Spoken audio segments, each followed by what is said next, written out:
భారత్లో ఈ Iran, Israel, America యొక్క యుద్ధం పరిస్థితి భారత్ని ఏ విధంగా కుదిపివేస్తుంది, ఆర్థిక పరంగా ఎలా కుదిపివేస్తుంది, రక్షణ పరంగా ఎలా కుదిపివేస్తుంది, ప్రధానంగా ఎగుమతుల మీద ఆధారపడినటువంటి వాళ్ళ యొక్క పరిస్థితి ఏంటి అనే దాన్ని కూడా మనం గతంలో కొన్ని వీడియోల్లో చర్చించాం.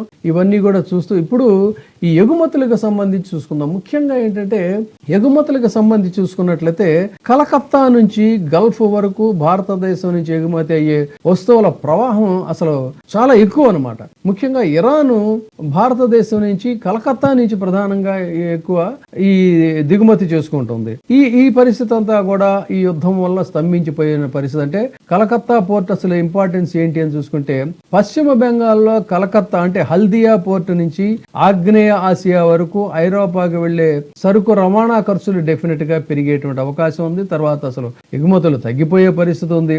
ముఖ్యంగా ఎందుకంటే ఇక్కడ ఇంపార్టెన్స్ ఏంటి అంటే కలకత్తా నుంచి జూట్ అంటే జనపనార, ఇది ఈ రోజున కాదు.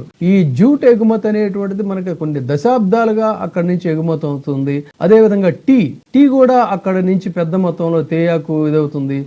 అంతేకాకుండా ఇంజనీరింగ్ వస్తువులకు సంబంధించినటువంటి ఇవి కూడా అక్కడి నుంచి ఎగుమతి అవుతాయి. వీటన్నిటి కూడా ఏంటంటే ఇప్పుడు అంతర్జాతీయ మార్కెట్లో పోటీ పడలేనంతగా పెరిగిపోయేటువంటి ప్రమాదం ఉంది. కాబట్టి ఇది ఒక రకంగా మన ఎగుమతులకు సంబంధించి ప్రత్యేకించి కలకత్తాకి సంబంధించి అంటే వెస్ట్ బెంగాల్ రాష్ట్రం కూడా ఆర్థికంగా కొంత ఇబ్బంది పడేటువంటి పరిస్థితి ఉంటుందనేది ఇది. ఇక మరి ఆంధ్రప్రదేశ్ అండ్ తెలంగాణ అసలు ఎక్కడో ఇరాన్లోను ఇక్కడ ఇజ్రాయెల్లోను యుద్ధం జరుగుతూ ఉంటే మన తెలంగాణకి మన ఆంధ్రప్రదేశ్కి వచ్చిన ఇబ్బంది ఏంటి అంటారా? ఖచ్చితంగా ఉంది. ఇది చాలా పెద్ద ఇబ్బందికరమైనటువంటి పరిస్థితులు. బాస్మతి రైస్ రైతులకి ఎలాంటి కష్టాలు యుద్ధం వల్ల వచ్చాయంటే చాలా ఆశ్చర్యం. అసలు అక్కడ యుద్ధం జరగటం ఏంటి, ఇక్కడ మన రైతులు ఎఫెక్ట్ అవ్వటం ఏంటి అని అంటే ఎస్ ఖచ్చితంగా భారత్ రైతులకు కష్టాలు దీని వల్ల చెప్పక తప్పదు. అందులో ప్రధానంగా ఏంటి అన్నట్లయితే ఎగుమతులు ఆగిపోయేటువంటి ప్రమాదం ఉంది, ధరలు పడిపోయే ప్రమాదం ఉంది.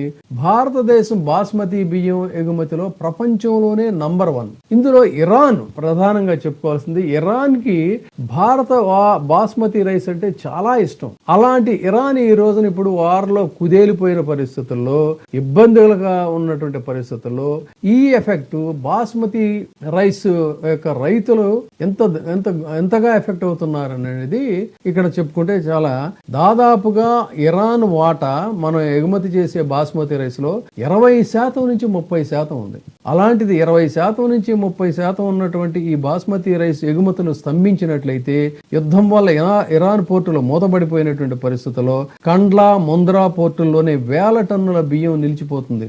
ఆ బియ్యం అలా నిలిచిపోయినట్లయితే అవి ఎందుకు కూడా పనికిరానటువంటి పరిస్థితులు ఉంటాయి. ఇప్పటికే 1,00,000 టన్నుల బాస్మతి బియ్యం ఓడరేవుల్లో చిక్కుకుపోయాయనేటువంటిది తాజాగా మనకు తెలుస్తున్నటువంటి వార్తలు. సో బీమా కానీ రవాణా యుద్ధ క్షేత్రం ద్వారా వెళ్లేటువంటి ఓడలకి బీమా కంపెనీలో వార్ రిస్క్ ప్రీమియం అని 20% పెంచేస్తాయి. అంటే ఇంకా లాభం గోపంలోకి వచ్చినట్టే కదా వీళ్ళకి. ఆ అమ్ముకున్న తర్వాత కూడా వచ్చే లాభమే ఉండదు. కాబట్టి ఎగుమతిదారులకు లాభాలు అనేటువంటివి అంతంత మాత్రంగానే ఉంటాయి. దాని ఎఫెక్ట్ అల్టిమేట్ గా అవుతుందంటే రైతులు, బాస్మతి పండించేటువంటి రైతుల మీద పడుతుంది. సో రైతు ఆదాయం దెబ్బతింటుంది. ఎగుమతులు నిలిచిపోయినట్లయితే దేశీయ మార్కెట్ లో బాస్మతి బియ్యం కుప్పలుగా పెరిగిపోతాయి. మార్కెట్ ధర పడిపోతుంది, డిమాండ్ తగ్గిపోయి కిలో 10 రూపాయల నుంచి 15 రూపాయల వరకు కూడా పడిపోయేటువంటి అవకాశం ఉందని చెప్పని పంజాబ్, హర్యానా ప్రత్యేకంగా ఆ రైతుల యొక్క ఆర్థిక వెన్నెముక దెబ్బతినేటువంటి ప్రమాదం ఉందనేది కూడా తెలుస్తున్నటువంటి మాట. ఇది ఇక్కడ గమనించాలి. ఇప్పుడే సబ్స్క్రైబ్ చేయండి, లైక్ చేయండి, షేర్ చేయండి.